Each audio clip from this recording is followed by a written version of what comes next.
Tesco's were giving away over £65 million a year, or pouring it down the drain, whichever way you want to look at it, in free carry bags. This idea hit me out of nowhere, which is going to have to make people buy carrier bags when they go to the checkout in the supermarket. The biggest challenge was, how did we get people who'd been given something free to now spend money on something? Gini, thank you very much for joining me on Success Matters. I came across your LinkedIn profile, and you had said that you were the inventor or creator of the Bag for Life. Yes. So that intrigued me, and I wanted to find out more about that. So I suppose for those that aren't aware, what is the Bag for Life, and how did you come about actually inventing that concept? Wow. So we have to sort of time travel a bit. Okay. And go back to the sort of mid-90s.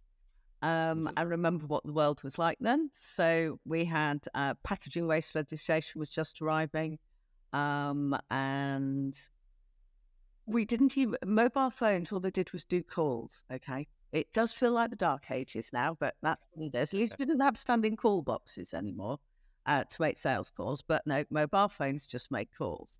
And in the supermarket, when you bought anything, you were given a carrier bag, and you were given it. Supermarkets gave you carrier bags, and they were called vest carriers because if you lay them flat, they looked like a vest. So they had two handles and straight across. And they'd made thinner and thinner and thinner and cheaper because they were given away. So they were one of the largest on-cost budgets any supermarket had. I mean, if I remember rightly, back then, Tesco's were giving away over £65 million a year, or pouring it down the drain, whichever way you want to look at it, in free carry bags, because carry bags had always been free. And they just wanted them cheaper and cheaper. And I worked for an organisation. We made those carrier bags, those cheap supermarket, very thin carrier bags. And we were being pressured so much to lower the cost that we'd started building factories in China. In fact, there's a place called Xinghui in China, because I was working with a company called British Polythene Industries. And I hadn't been there that long, and I was travelling around some of our major production facilities. And this is really at the heart of what Bag for Life was about, because I wanted to make sure these people still had jobs. And we were going to close these factories because they made very expensive in those days things which looked like then Harrods carrier bags. So they're very thick, and they had great printing on them, and they had a really thick loop at the top. And they were known as flexi loop carriers. And this little factory in Nelson in Lancashire at the end of a street, I knew was probably going to disappear, because cheap bags was all everyone wanted. And it really, really upset me, because I could see the fact, I mean, it's Manchester, and Manchester for years and years and years kept losing industries. And I'm a Manchester girl myself, right? I grew up in South Manchester and spent a lot of my life living in the northern parts of Manchester. And you'd seen the cotton mills and the whole thing. And it was like, oh yeah, yes, another thing's going to disappear. And I happened to be driving away from there, and it was Friday, as it would be. And it was winter, so it was dark already, because it was after 5. And I got stuck in a traffic jam over what's called Thelwell Viaduct, which is the bit of the M6 that goes over the Manchester Ship Canal. And I was sat there, and we obviously weren't going anywhere, because the radio, no sat nav again then, guys. The radio had told me there'd been a crash. And it said, if you're here, you can be stuck here for a while. I rang my partner. I said, right, God knows what time I'll be home, but so I was stuck. And I was musing as, looking at the rain coming down and watching the lights go. And I got really upset that we were going to be making all these people redundant. And what on earth could I do to keep them in jobs? And that week had also seen PIRA, who were the Packaging Industry Federation, and obviously packaging waste legislation was coming in, so carrier bags were going to cost customers they'd cost supermarkets even more because they would just ended up in landfill. Right. So I sat there and I was musing on. Radio got really boring by this stage. I turned it off. And I thought, this idea hit me out of nowhere, which is going to have to make people buy carrier bags when they go to the checkout in the supermarket. That's no choice. I'm going to have to do this.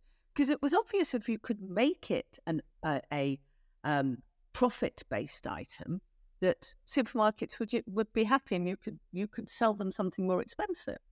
And it became a profit, not a cost. So... Just out of interest, 65, you said there, Tesco, taking one of the supermarkets, was about £65 million spent on giveaway carrier bags. Yeah. So what did that equate to in actual number of carrier bags then? I'm trying to remember, but I think carrier bags, and I can't do the maths at the top of my head this fast, but there were about 0.0 something of a penny. So there were hundreds of thousands of them. And back in the day, we did do the stuff. If you laid them down south, I think they went to the moon and back. It was something like that. Okay. However many we threw away. So, the ideas in my head started to work on, so we need to keep people in jobs. We've got to make people buy carrier bags. And we've got to reduce the number of carrier bags which are being used. Yeah. And there was nothing at that time, nothing anywhere which was on reuse and reduce. We just didn't do it. I know that sounds very strange now, nearly 30 years later, but we didn't. It was not what happened. People took carrier bags, took them home and threw them in the bin. Yeah, that's what we used to do. You go shopping, you're at the checkout, you just pull the bags, right, because they're free, you put your stuff in. You might take a bag just for one item, off it goes, and then what do you do with it? Well, it might go in your little carrier bag storage for use in something, or, as you say, it gets used as a bin liner and chucked away, or even worse, just chucked out at the end of it. So totally, it was a different world. It was. So it was this idea so the idea was you could, and I remember grabbing parking tickets and with a pen writing these things down, like, if you could sell half the amount of Bag for Life and Bag for Life came to my mind, just did. We was out there and so it's a bag forever, it's a bag for life. Anyway, and I started working out the maths, and the maths worked really well for the supermarkets. So if you'd went to them and say you can turn 66 million loss into X profit, they were going to be interested. But the biggest challenge wasn't that. The biggest challenge was, how did we get people who'd been given something free to now spend money on something? So my background's, I'm a psychologist, and my research has always been into how your brain makes decisions. Okay. And specifically on how evolution has affected how we see things. Because we've been around as human beings for, very long time, millions of years. And things that have always been around us tend to get programmed into our head because it's a waste of time and it's not very safe for you to learn the fact that something, let's say thin is weak, if it's always been, it gets programmed in. So these always beams are now programmed into your head. So I was sitting there thinking, well, I can't ask anyone to give me 10p. Can't do that. That's mad. They won't do that. People don't, even though it's only 10p.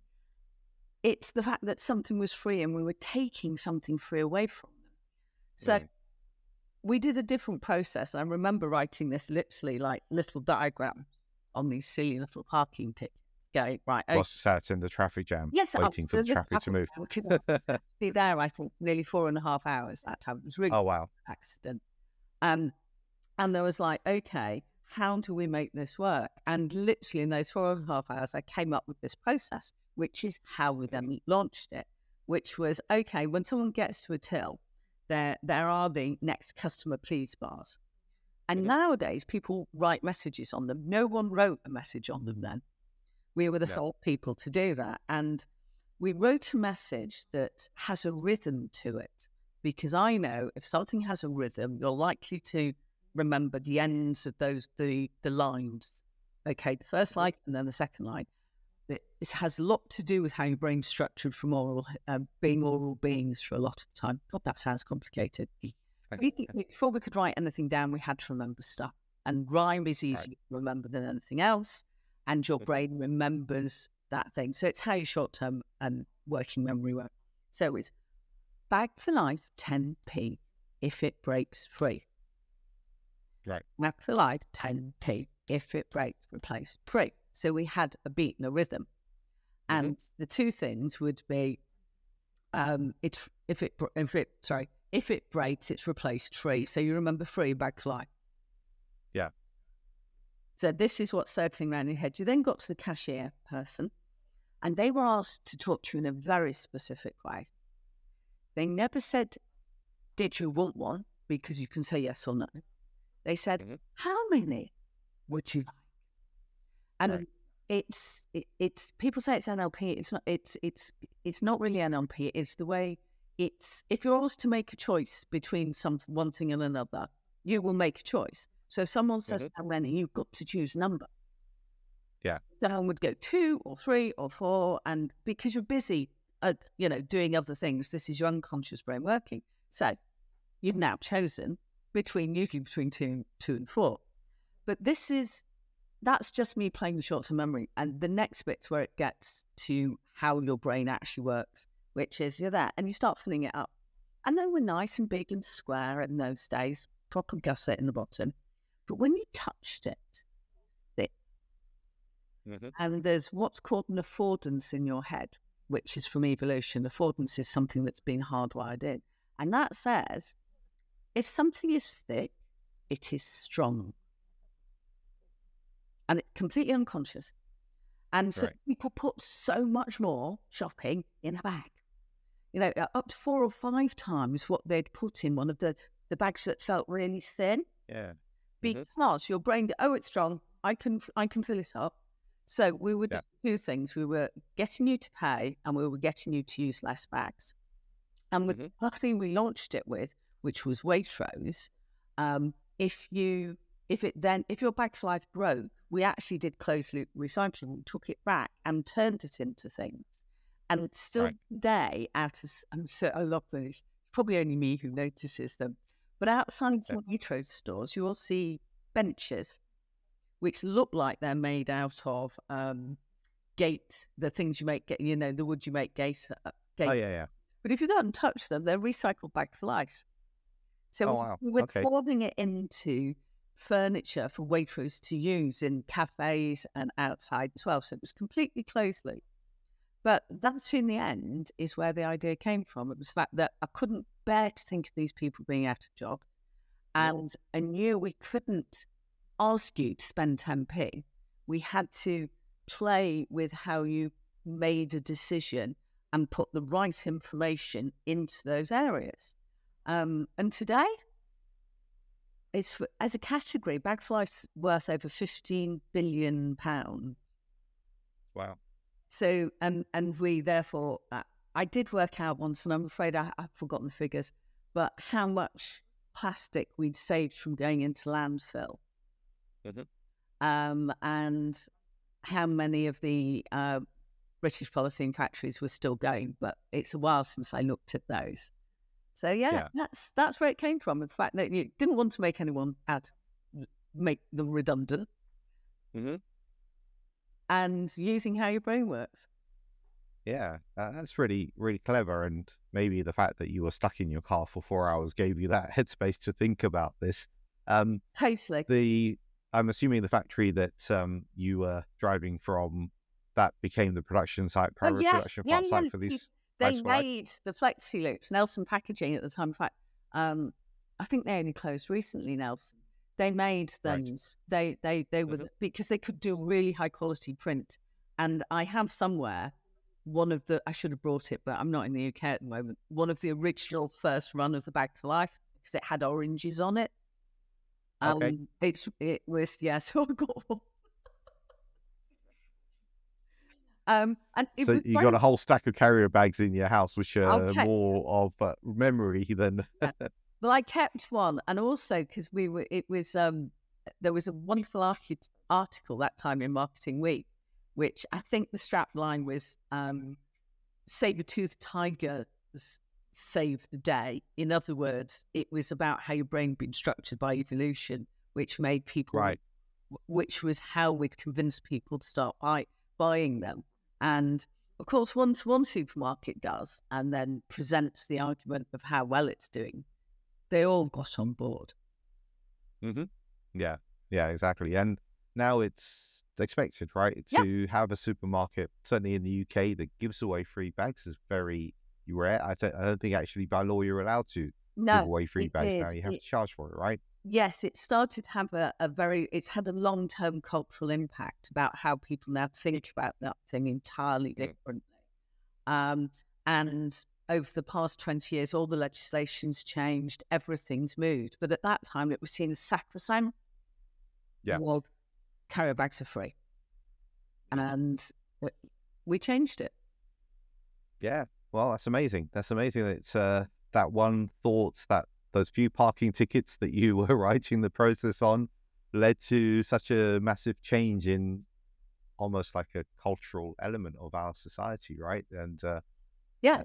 has driven that. And of course, other countries have gone a step further and they've actually banned plastic bags or non-recyclable, non-reusable packaging across a whole bunch of things. So that's probably the kind of next level.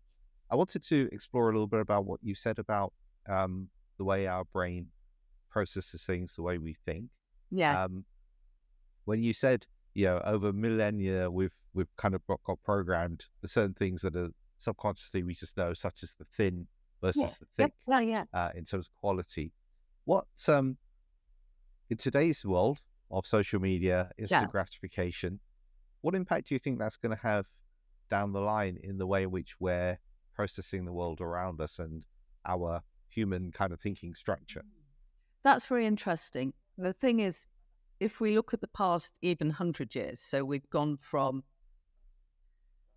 150 years, not everyone being able to read and write or being literate, to where we are today, everything you can get on a phone. It's not very long in human history. So take language, for example. 200,000 years ago, we didn't have a language, even though we'd been working as groups of humans for 8 million years. No language till about 200,000 years ago, it started to appear. And over time, it's obvious, and this is how humans have been adopting technologies for centuries, millennia, which is why it really bugs me when people go, it's really hard. But it's not. We've been doing it for a very long time. We just have to do it the right way. And that, we have a very specific way about how human beings adopt things. But if they're really, really good, they end up in your DNA because they mean more people survive.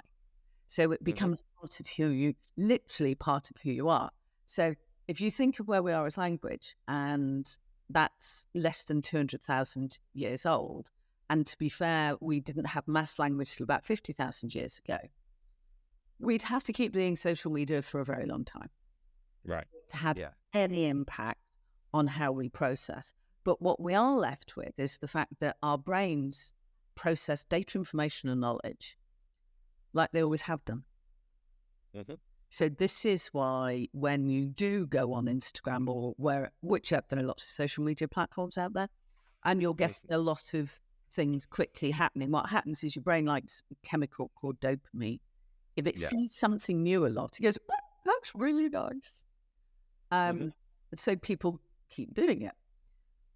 I don't think you will have a huge impact unless it went on for over maybe about 3 generations, because there's a lot of work to say that you can get information into DNA, so it consistently in about 1 to 2, maybe 3, and 1, 2, 3 generations. So it would be, if it had happened to be, it would be my daughter and her daughter or her son. But it won't have a long-term effect yet. Right. Okay. That makes sense. So we're not going to all suddenly just like change overnight. It does take time. It does take effort. And of course, technology is moving so fast that who knows what the next thing will be, right? So there's not enough time for the current piece to embed to make that massive change in our it DNA takes a lot or our longer. process. Well, there are 2 schools of thought, okay? If I was the right scientist to geek about it, You either go with Darwinian evolution or Lamarckian evolution, but it still means a rewrite of how something happens, like we rewrite programs. Apple do an update. It's like an update. Mm-hmm. That update has to get into the right place on the RNA DNA sequence to have a long-term effect. Yeah.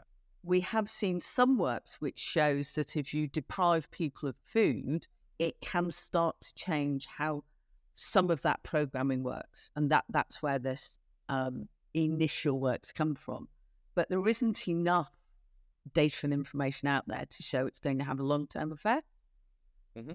Okay. And it also, the other thing, Sanjay, it would have to prove that it allowed us, English, Ginny, allow us to survive better and longer. It needs to have an evolutionary advantage, a competitive advantage. If it doesn't get programmed. Yeah. Okay. Understood. And you studied all of this as part of your psychology degree, or have you just always had an interest in this and it's kind of stuff you've learned along the way? I was very lucky to be at Warwick University at a very particular time, and there was a lot of this work going on or being researched. Right. And this would have been late 80s, early 90s. I then did PhD research in this sort of thing. So I was fascinated by the fact that human history and history 8 million years and plus, there are bits in our brain and how our cells work that have been there for hundreds of millions of years, like how we create energy. It's the same in our cells as it is in tiny one-cellular animals. So I've always been fascinated. Did my own research. But the thing I wanted to do differently is I didn't like dusty tomes that sat on shelves. It means something to people. We've got to go out and use it in business. And that sort of takes me on to what we do today, which you asked me earlier on about, which is we take all of the programming, that sort of thing, and we've programmed various parts of AI with it. Right. So it enables businesses to always be talking to and bring them people who are interested in buying. We call it creating the queue at the door with people who actually want to buy from you. Because very much like the Bag for Life process, how we make decisions to do things and to spend money or time can be programmed. We not, we are programmed. So it's taken a long time, I thought, for AI to get, or technology to get to a stage where it would be flexible enough to start to change how it was communicating once it's programmed in a certain way to a certain market. So that's what we do today. So your products that you've developed. Yes. But I'm going to paraphrase here, and you can correct me if I'm wrong. It basically says, okay, well, here you are, whatever business you've got. Here's a set of customers that we can bring to you based on AI, and we can communicate with them in a way that is pertinent to them specifically at an individual level. Or is it a little bit different to that? No, it is. It would be at an individual level. You can.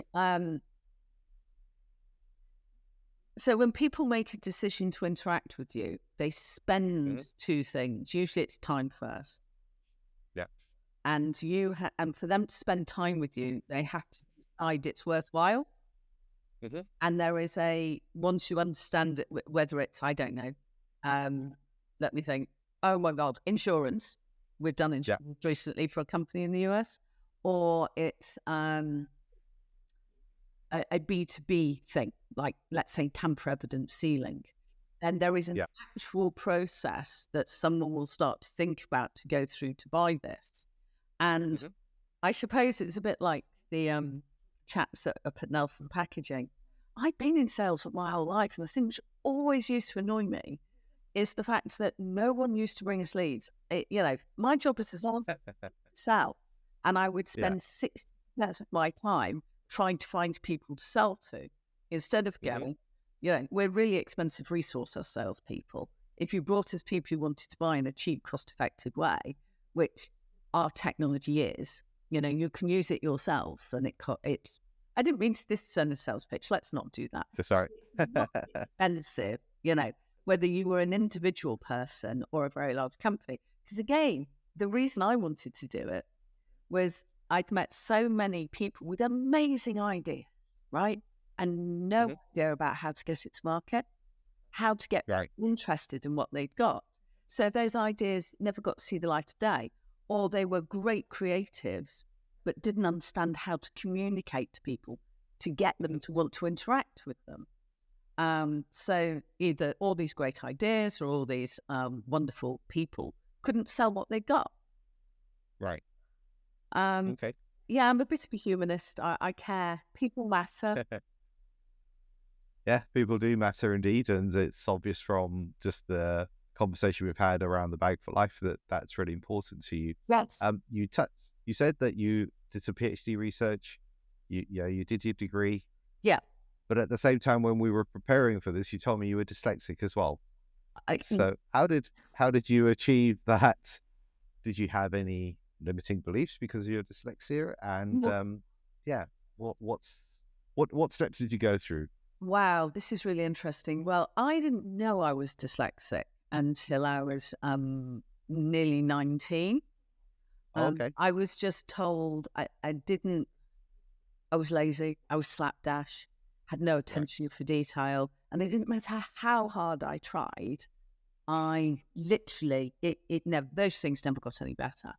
And in fact, I distinctly remember as a child at primary school being kept in for a whole year of playtimes because I couldn't make my letters the right size or even.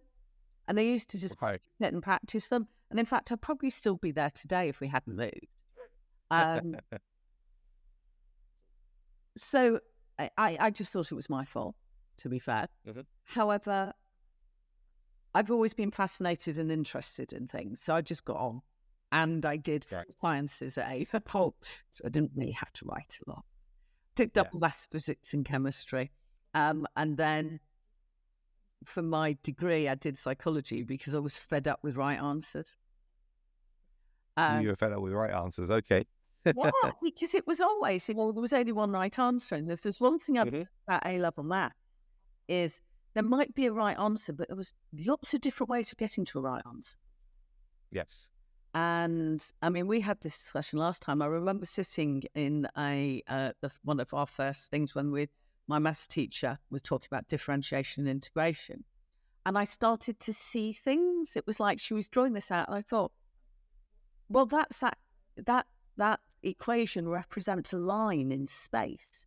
And in differentiation and integration, all you're doing is moving that line through space to create. And she stopped me and she said, that's all very well, Ginny. Either what have you been reading or that's completely right. But don't, because most people won't understand that. I said, well, it's obvious. And it was this pattern, always seeing patterns in things, which I believe is where my dyslexia is a superpower. I don't know how anyone else reads. I don't read individual letters. I read the shape of the word. Right. And this is what happened at university. As my personal tutor was a chap called John Annette, and he took me aside one day and said, "Come and do this test for me." I said, "Yeah, okay," and I did. And then he read the results. Yeah, definitely no working memory at all. You're dyslexic. And when I went through things, he was like, when I say no working memory, it was my, I can't hold more than 2 or 3 facts in my short-term working memory, which is a bit like a waiting room for data and information before it goes into Yeah. And I have none, right? Literally none. Okay. When most people can hold 7 or 8 things, I'm lucky to hold 2 or 3, if that. Okay. And it therefore affects how you process everything. So obviously what I'd done, and this is what he told me, is you've worked out how to look for a pattern, because a pattern holds lots of data, but it's one thing. So you hold the pattern, remember the pattern, that's okay, because it can hold more than one piece of information. The other thing it did for me as well was it made it not my fault. Right, yeah. And that felt at the time, I mean, I must have cried for a whole day. but it lifted a huge weight off me. And it made me feel, it was quite liberational. It wasn't me. It wasn't that I didn't try hard enough. It was just the way my brain worked. However, I mean, I never told anyone for years. I was terrified at telling anyone at work because you were considered defective. Yeah. You can't be unusual. You can't be odd. So I think it's only in the past 5 or 6 years I've actually talked about it. Oh, wow. Interestingly, though, it gave me enough to be able to help my daughter, because I when my daughter first started to read, I thought, you're missing words out. I do. And so immediately I got Rachel assessed. She must have been 5. And she had a completely different experience at school and everything because of that. But no, John Annette basically said I must have worked out years ago how to work out patterns. And one of the my previous guest actually, she also is dyslexic, and she said to me recently she started using drawings more as being able to to articulate things. So it's a similar kind of concept, isn't it? If you can't store 7 or 8 pieces of words in your mind, then a drawing is one object that you're able to draw, and that's the pattern. I do that. I've done that sort of thing for years. I have to. It's funny. My business partner says you can always tell when Ginny's working out something because she's not looking at you. She's looking to the side, because I can see a pattern developing, or I'm putting the jigsaw together of all things which I've either heard or seen, and it does give you, for me anyway, quite a strange or unusual memory. I don't have a photographic memory, but I can literally, as long as I can picture the space and the time, I can usually remember what happened. Wow. Okay. And I also... Hence our time travel back at the beginning to that wet motorway traffic jam. Totally. I mean, yes, because I can then tell you what car I was driving, what the registration was on the car, the time of year. It's very visceral. I bet you could tell me the registration of the car that was in front of you in that traffic jam as well. I was a lorry, and I'm not sure about the registration. Okay. But it was definitely a lorry. Right. And that's, I do know that that's more because he actually got out and came to tell me, because they had like radios there. Oh, right, yeah. That we were going to be there for quite a long time. Okay. Yeah. But you're right. And it's for me, the world is made up of patterns. And if you can understand the foundation pattern structure to something, it allows you to then take that and use it in completely different ways, which is, I suppose, what we were doing with Bag for Life originally, which is, this is a problem to be solved, but it's using how, the foundations of how we think. Yeah, no, that's really cool. So, talking on my previous guest, one thing I do is I ask a guest for a question for my next guest. Okay. So my previous guest said, and I'll have to read it out here, if you had to credit one bungle for your greatest success today, what would it be?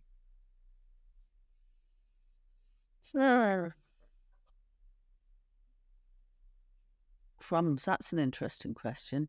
I mean, we all get things wrong or challenging things all the time. What would it be? Well, actually, going back to that Bag for Life, the company I was working for at the time actually didn't want to do it because they said no one will ever buy carrier bags. Okay. And I'd done all this big presentation and been up to the board and done all of this. And it hadn't gone anywhere.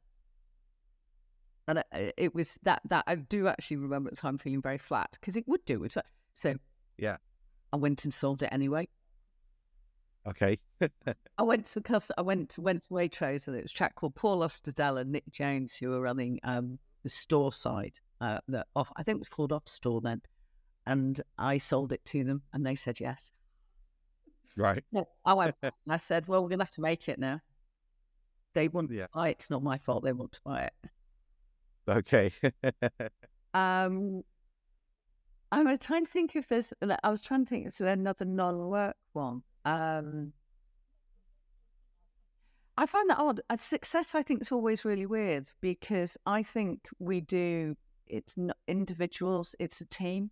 What we do is what we do together. Because I might have had a great idea about Bag for Life, but if it wasn't for the factory managers, the people who made it, it wouldn't exist. So that's not really a great answer, is it?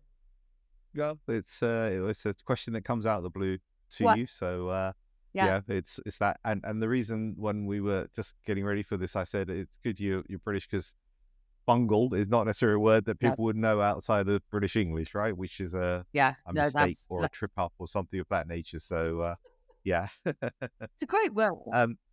It's a great word. It is a great word. And it took me back when she mentioned it to TV program Rainbow. Because there you go. Which kind of shows my age as a result of that. Very much. So on the back of that, what, as you know, this is called Success Matters. So what does success mean to you now? Oh, crumbs. My personal definition of success, and I don't think it's ever changed, which is it's what we do together as people, right? I go back to that practice. I've always believed, and maybe that's got to do with the degree and stuff I did, but it's what we do together. Human beings are more powerful as groups. That's it, period. And the challenges we face in the world today are not ever going to be solved by individuals. Right. They're solved by people coming together and doing things as groups and trusting each other. So one of the things I'd love to see us get rid of is the myth that there are individual heroes. Because it's only ever been in story. It's never been in anything. I mean, whether you look at all of your military heroes who in the end wouldn't be heroes without the rest of the army doing what they did, or the Navy if you were Nelson. Sorry, those very British things. No, it's success is us working together to achieve something. And that could be as little as let's make great tea, something to eat. Because all of those things matter. But for me, success is working together with other people to achieve whatever that is. Right. Okay. That's cool. Do you have a question for my next guest? I do. I want to know what their favourite biscuit is and when they first... Favourite biscuit? Yes, biscuit. Okay. Biscuits are very important. It means twice in French. Biscuit is a French word. It means twice cooked. And England has exported biscuits around the world. So I'd like to know what someone's favourite biscuit is. And I will tell you mine. I like custard creams. Custard creams. Okay. Creams. In fact, I've liked them so much that I even made a custard cream ice cream. So how did you make the custard cream ice cream? Bird's custard powder, because that's actually custard cream. Literally you make custard. So egg yolk, milk, sugar, make custard, put the custard powder, and then churn that up. And then I'd made some very shortbread and crumbled it into it. Okay. Oh, yummy. I do love food. Another obsession of mine is food. Well, yeah, food. I love good food as well. Yes. And custard creams. The thing with custard creams, because they are so Moorish, is if you open a packet, it's very difficult not to finish the whole packet in one sitting. So that's a real challenge. And the only time I've ever had I've had an operation twice, once on my foot and once on my shoulder. They always ask you what you want when you come around. Custard. Cup of cream, please. Cup of tea and custard creams. Yeah, that's brilliant. That's classic. So it's been great talking to you, Gini. And you. We're at the top of our time now. If people want to find out more about either the work you've done in the past or the work you're doing currently, how best should they contact you? I'd say look us up on LinkedIn. I'm my name is, I think on there I'm still Gini Holden. Okay. Eckstein was my maiden name, so if you want to look up Bag for Life, you use Eckstein. So look me up on LinkedIn, or you can send me an email if you're interested in anything. I just get fascinated by stuff. So that's info@virginiaholden.com. Okay. Yeah. Okay, so either LinkedIn or Yeah. info@virginiaholden.com. That's right. Okay, brilliant. That's been lovely. I'm now on to custard cream, by the way. You've met. Yes. You've implanted that in my mind as well. Custard cream and a cup of tea. So I shall let you go and put the kettle on and have your cup of tea with custard cream. Brilliant. Thank you very much. Have a lovely rest of the day and a great weekend. Thank you. You too. To find your success, contact me at info@successmatterscoaching.com. That's info@successmatterscoaching.com.